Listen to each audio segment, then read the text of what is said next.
బహుశా మొత్తం సభ అందరిలో చూసుకున్నా కానీ నేనే వృద్ధునిలాగా కనిపిస్తూ ఉన్నా. సో నేను అందరినీ ఆశీర్వదిస్తున్నాను. అయితే ఆయనకి నమస్కారం. ఇప్పుడు నాకు చాలా ఇబ్బందికరమైన పరిస్థితి ఇది. గజ్జల శ్రీనివాస్ మొదలుపెట్టాడు, రూపకాలు ప్రదర్శించారు. తర్వాత అసలు నేను మాట్లాడటం మొదలుపెట్టిందే 2010 నుంచి.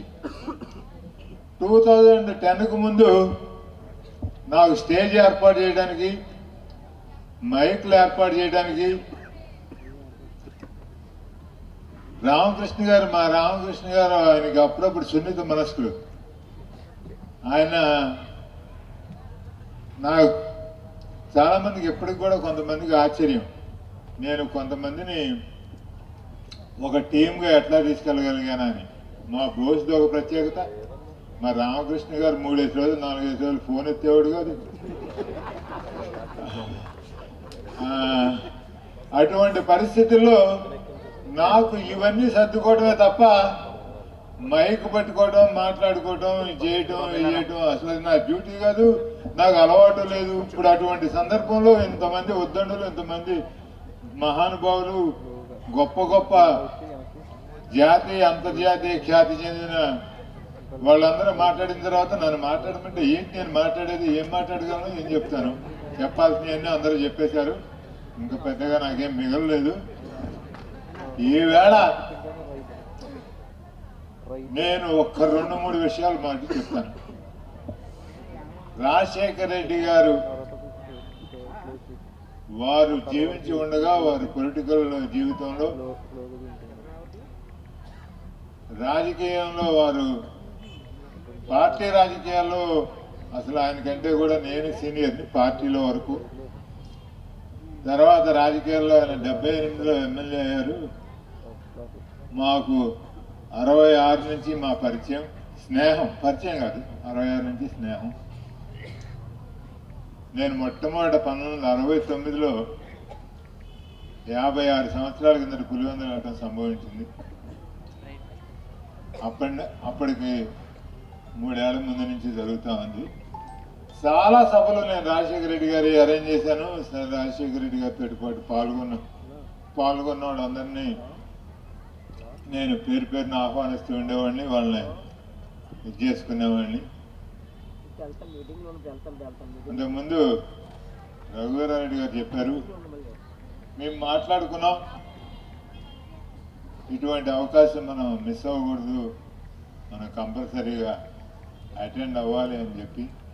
ఆ మాట్లాడుకునే సందర్భంలోనే అరుణ్ కుమార్ గారు, రఘువీరారెడ్డి గారు, నేను అటు మాట్లాడుకుంటా ఉన్నప్పుడు నిజంగా మా పరిచయాలతోటి కానీ మా అనుబంధాలతోటి కానీ పోల్చి చూసుకుంటే కృష్ణరావు గారి పరిచయం, పరిచయం రాజశేఖర రెడ్డి గారితో చాలా తక్కువ. కానీ నేను మనస్ఫూర్తిగా ఎగ్జాగరేషన్ లేకుండా, అతిశయోక్తి కాకుండా గుండె మీద చేసి చెప్తున్నాను, రాజశేఖర రెడ్డి గారిని ఇంత చక్కగా నాతోటి సహా ఎవ్వరూ చూపించలేకపోయాం. అది ఒక్క కృష్ణారావుకి సాధ్యమైంది. ఏకపాత్రాభినయం చేసిన లెవెల్లో విశ్వం రాజశేఖర రెడ్డి గారిని చూపిస్తూ, అసలు ఇంకొక ఫోటో కానీ ఇంకొక మనిషి కానీ లేకుండా కేవలం ఆయన కోసం, ఆయన ఒక్కడి కోసం ఆయన స్మృతివనం నిర్మించడం, ఆయన్ని చూపించడంలో ఇటువంటి శ్రద్ధ తీసుకున్న సంఘటన నా జీవిత కాలంలో, రాజశేఖర రెడ్డి గారి జీవిత కాలంలో ఇంతవరకు జరగలేదు. నేను ప్రత్యక్ష సాక్షిని. రాజశేఖర రెడ్డి గారి మీటింగులు నేను అటెండ్ అయ్యేవాడిని కాదు, పాదయాత్రలో మటుకు ప్రతి అంగుళంలో ఉండేవాడిని. కానీ కానీ ఆ మీటింగ్ ప్రతి మీటింగ్ నేను ఫాలో అయ్యేవాడిని. ఆ రోజున కూడా నేను ఆయన్ని ఈ లెవెల్లో ప్రొజెక్ట్ చేయలేకపోయాను. చేయాలనే ఐడియా కూడా రాలేదు. వస్తే చేసిండేవాడినేమో. కానీ నేను I'm suppose to be one of the best organisers, చాలా మంచిగా చేస్తానని నాకే అప్పుడప్పుడు కొంచెం సర్టిఫికెట్లు ఇచ్చేసుకుంటా, అదేం పెద్ద ఖర్చు కాదు కాబట్టి ఉండేవాడిని. కానీ ఈవేళ కృష్ణారావు చేసిన ఏర్పాట్లు కానీ, ఈవేళ రాజశేఖర రెడ్డి గారిని కృష్ణారావు ప్రొజెక్ట్ చేసినట్టుగా జరగటం కానీ, అది ఇంతకుముందు జరగలేదు ఎప్పుడు. అంటే ఈ సందర్భం నవ్వుతో నా భవిష్యత్తు అని చెప్పాల్సినంత సందర్భం కాదు. కానీ చాలా చక్కగా మేమందరం సిగ్గుపడేలాగా, మనందరం గర్వపడేలాగా కృష్ణారావు ఇట్లా ఏర్పాటు చేశాడు. తర్వాత ఇక్కడ ఒకటి రెండు విషయాలు, మిగతా అన్ని మీకు తెలుసు. రాజశేఖర రెడ్డి గారి గురించి అందరూ అన్నీ చెప్పారు, చూపించారు. అని చెప్పాల్సిందేం లేదు. 26 సంవత్సరాల వయసులో తనకంటే ముందు 2 తరాల ముందు వాళ్ళకి సేవ చేసి వాళ్ళ యొక్క మంచి చెడ్డలు బాగోగులు తన సొంత ఇంటి మనుషులను చూసుకున్నట్టు ప్రతిరోజు అతను కానీ ఆయన సత్యమణి గారు కానీ చాలా మరి ఆ తల్లి ఆవిడ ఇక్కడికి రాలేదనుకుంటాను. ఆ తల్లికి కూడా నేను చేతులెత్తి నమస్కారాలు హృదయపూర్వకంగా చెప్పుకుంటూ ఉన్నా. అటువంటి సేవాభావం కలవాళ్ళు చాలా తక్కువ మంది ఉంటారు. ప్రతి మనిషిలో కొంత స్వార్థం ఉంటుంది, దాన్ని కూడా జయించి అట్లా ఆ సేవా తత్పరత ఆ శుభ్రంగా మెయింటైన్ చేయటం. ఇవి డబ్బున్నవాడు చాలా మంది మొదలుపెట్టాం నాకు తెలుసు. చాలా డబ్బులు ఖర్చు పెట్టిన ఆశ్రమాలు చూశాను. చాలా వాటిల్లో ఇంకా ఎక్కువ సౌకర్యాలు ఉన్న ప్రాంతాలు కూడా చూశాను. కానీ ఇంత క్లీన్గా, ఇంత ఆత్మీయంగా ఆ హోమ్ థియేటర్ చూశాను. నేను గొప్పగా చెప్పుకోవడం కాదు, కానీ హైదరాబాద్లో నా ఫామ్ హౌస్ చాలా బాగుంటుందని దానికి ఒక పేరుంది. నా ఫామ్ హౌస్లో ఎటువంటి హోమ్ థియేటర్ ఉందో అటువంటి హోమ్ థియేటర్ ఇక్కడ ఈ ఓల్డ్ ఏజ్ హోమ్లో కృష్ణారావు అరేంజ్ చేశాడు. చాలా గొప్ప విషయం.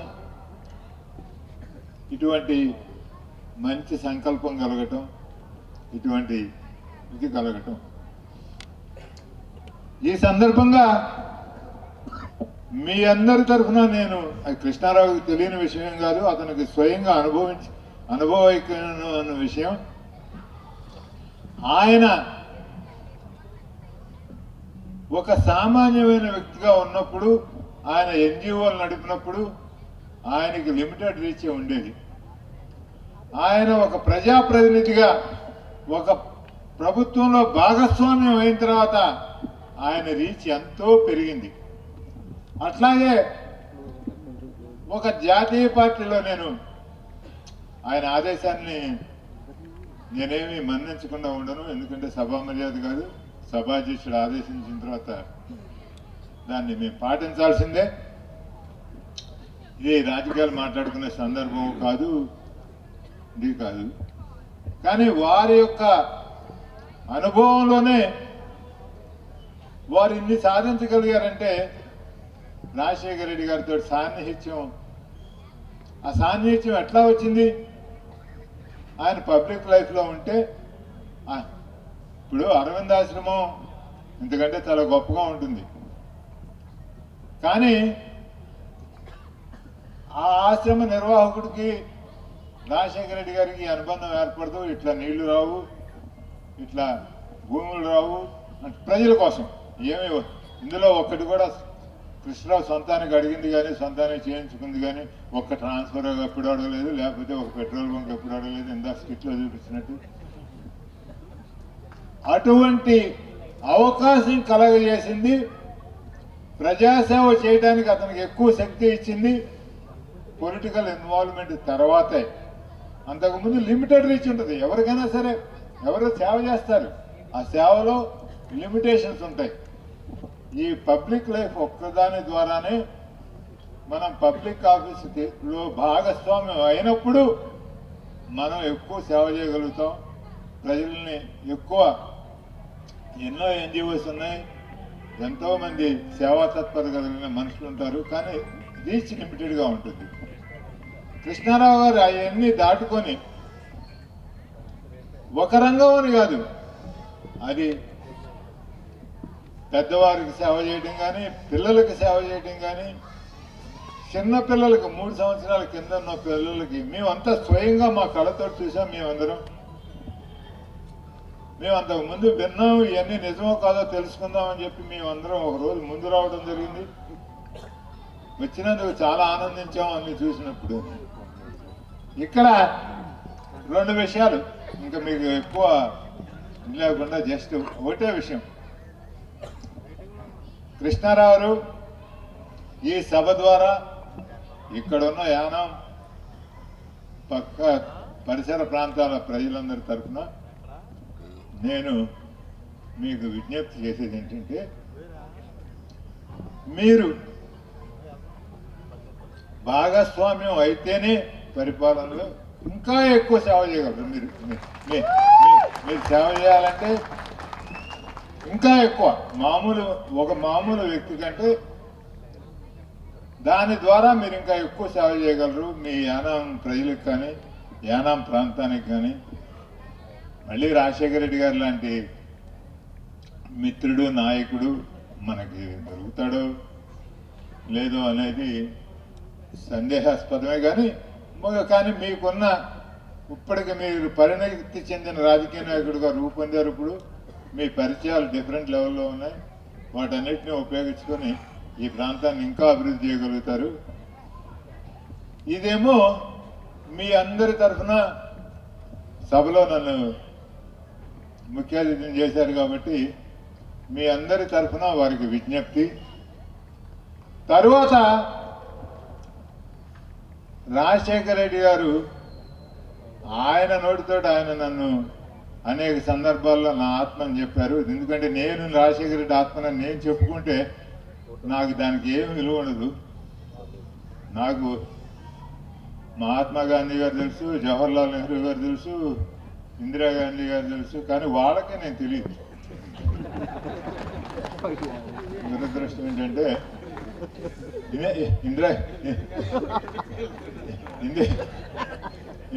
ఇందిరాగాంధీ గారు తెలుసులేండి. ఆ మహానాయకురాలు ఏఐసిసి ప్రెసిడెంట్గా ఉన్నప్పుడు నేను సగర్వంగా గుండె మీద చేసి చెప్పగలిగేది ఏంటంటే, ఆ మహానాయకురాలు ఏఐసిసి ప్రెసిడెంట్గా ఉండి ప్రధానమంత్రిగా ఉన్న టైంలో నేను అభవిక్త రాష్ట్రానికి 42 పార్లమెంట్లు ఉన్న కురువృద్ధులు కాశీ బ్రహ్మానంద రెడ్డి గారు లాంటి మహానాయకులు, జలగమంగళరావు లాంటి మహానాయకులు ఉన్న కాంగ్రెస్ పార్టీకి గాంధీ భవన్కి నేను ఇన్ఛార్జిగా ఉండేవాడిని. నేను ఇంత అనుభవంతో చెప్తాను మిస్టర్ కృష్ణారావు, ఎందుకంటే కొంచెం మనం అథారిటీ చూపించుకోవాలంటే కృష్ణారావు గారిలోంచి మిస్టర్ కృష్ణారావు అంటే కొంచెం ట్రాన్స్ఫర్ అయిపోయిన తర్వాత నేను కొంచెం అథారిటీగా మాట్లాడుతున్నాను అని. మీరు యానాం ప్రజలకి ఇంకా ఎక్కువ సేవ చేయాలనుకుంటే, యానాం ప్రాంతాన్ని మీరు ఇంకా ఎక్కువ అభివృద్ధి చేయాలనుకుంటే మీరు ఖచ్చితంగా ప్రజా జీవితంలో ఉండక తప్పదు. ఇది నా అభ్యర్థన కాదు. నేను రాజశేఖర రెడ్డి గారి ఆత్మగా నేను ఆదేశిస్తున్నాను. నేను కృష్ణారావు గారిని ఆదేశిస్తున్నాను. సరే, మరి రాజశేఖర రెడ్డి గారు ఆయన స్వర్గస్థులైనా ఆయన ఆత్మ తిరుగుతా ఉంది కాబట్టి ఈ ప్రాంతాల్లో ఇవన్నీ తిరుగుతూ ఉంది కాబట్టి ఆయన దాన్ని పాజిటివ్గా సానుకూలంగా దానికి స్పందించి మీ అందరికీ ఇంకా ఇతోధికమైన సేవ చేసి మా అందరినీ ఇంకా ఎక్కువ కృతజ్ఞతాభావంతో మేము ఉండేట్టుగా చేస్తారు అని వారి పట్ల నాకు గల సంకల్పం, రాజశేఖర రెడ్డి గారి యొక్క అభీష్టం వారు తప్పకుండా నెరవేరుస్తారని హృదయపూర్వకంగా నమ్ముతూ ఈ అవకాశం వచ్చిన మీ అందరికీ పేరు పేరున నమస్కారాలు చెప్పుకుంటూ ఇటువంటి చక్కటి సమావేశాన్ని ఏర్పాటు చేసి మేమందరం సిగ్గుపడేలాగాను గర్వపడేలాగాను కూడా మేమందరం ఒకటే కాదు రెండోది కూడా మేమందరం గర్వపడేలాగాను చేసిన మా మిత్రుడు సహోదరుడు నాకంటే చాలా చిన్నవాడు కృష్ణారావు గారు వారు కుటుంబ సభ్యులు కలకాలం సుఖ సంతోషాలతోటి ఆరోగ్యంతో ఇంకా ప్రజాసేవలో మన్ననలు పొందుతూ ఒక్క పాండిచేరి ప్రాంతానికే కాకుండా వారు ఇప్పటికే చాలాసార్లు బెస్ట్ ఎమ్మెల్యే అవార్డుని గెలుచుకున్నారు, బెస్ట్ మినిస్టర్ అనిపించుకున్నారు. అదే ఒరవడిని కొనసాగిస్తూ వారి జీవిత ప్రస్థానాన్ని వారు ఇంకా చాలా చిన్నవారు. ఇవాళ ఉన్న దీంట్లో చూసుకుంటే మా మల్లికార్జున ఖర్గే గారికి 83 ఏళ్ళు, 84లో ఎంటర్ అయ్యారు. ఆయనకి ఇంకా ఆయన ఇంకా ఖచ్చితంగా నేను 5 ఏళ్ళు ఉంటానని చెప్తున్నాడు. చాలా చురుగ్గా పాల్గొంటున్నాడు. పోనీ అందులో ఎంత తీసేసినా ఈయనకి ఇంకా 23 ఏళ్ళు, 85 రావడానికి ఇంకా 32 ఏళ్ళు, సారీ ఇంకా 32 ఏళ్ళు, 60 సారీ 23, ఇంకా 23 ఏళ్ళు, ఇంకా 4 ఎలక్షన్లు మినిమం ఆయన మీ అందరికీ ప్రాతినిధ్యం వహించక తప్పదు అని మనవి చేస్తూ సెలవు తీసుకుంటాను.